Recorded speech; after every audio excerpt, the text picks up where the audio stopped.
Чё ты упал так бы? И чё там твоя котельня, чё? Да взлетела котельная, чё? На. Албана, салам алейкум. Валейкум салам. Тоже что ли? Валейкум. Познакомьтесь, это мой самый лучший друг, однокурсник Берт.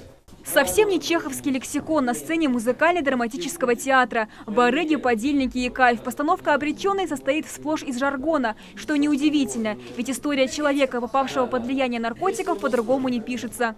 По сценарию главный герой Берт учится в университете. Готовится к свадьбе, кажется, что счастье вроде бы не за горами. Однако Берт знакомится с новым другом, который впоследствии оказывается наркоманом. И вон твой друг идет, Батыр. Ты знаешь, в его присутствии мне как-то не по себе. Другое дело Тимур с Магом. С ними ты смеешься, улыбаешься. Стоп, хорошо. Друг наркоман, Оля. Мадина Костоева играет в спектакле «Розу», возлюбленную Берда. На глазах у девушки ее любимый человек борется с соблазном наркотиков. Роза всячески пытается ему помочь. Главной героине, да, вот интуиция подсказывает, что это плохой человек. И она говорит, что лучше ты с ним не общался бы, потому что я чувствую, что что-то не так, потому что его взгляд. То есть, в принципе, она чувствовала, что что-то происходит, да, что нехорошее, что этот человек плохой человек.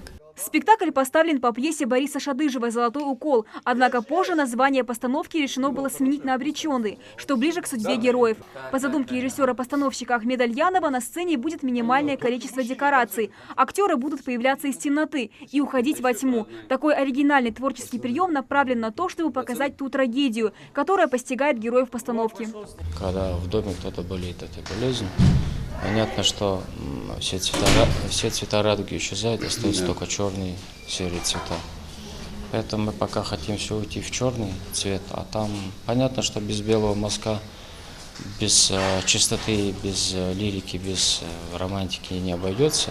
Одного из главных отрицательных персонажей играет Рустам Евлоев. Ему досталась роль наркоторговца. Наркомания – это одна из самых злободневных проблем, стоящих перед нашим обществом, считает Рустам. И чтобы искоренить ее, необходимо приложить максимум усилий. Спектакль «Обреченный» в этом плане один из самых мощных рычагов для достижения этой цели. Для меня, в принципе, такая роль, она впервые. Никогда не приходилось играть мне. Барыг где-то в интернете, может быть, я и показывал, что продавать лирику, там таблетки, есть мои ролики, тоже это плохо. Но тут уже надо получается, на профессиональную сцену вывести это все, чтобы... «Обреченный» ставится в рамках федерального проекта «Единой России. Театры малых городов», в котором приняли участие 4 ингушских театра. Набытельные для реализации проекта средства подготовили сцену и закупили оборудование, которое, кстати, впервые представили на прошедшем к 25-летию республики праздничном концерте. Наша республика получила на реализацию федерального партийного проекта «Театры малых городов» около 20 миллионов рублей в этом году. А сам проект он подразумевает еще и реализацию в течение 2018-2019 годов.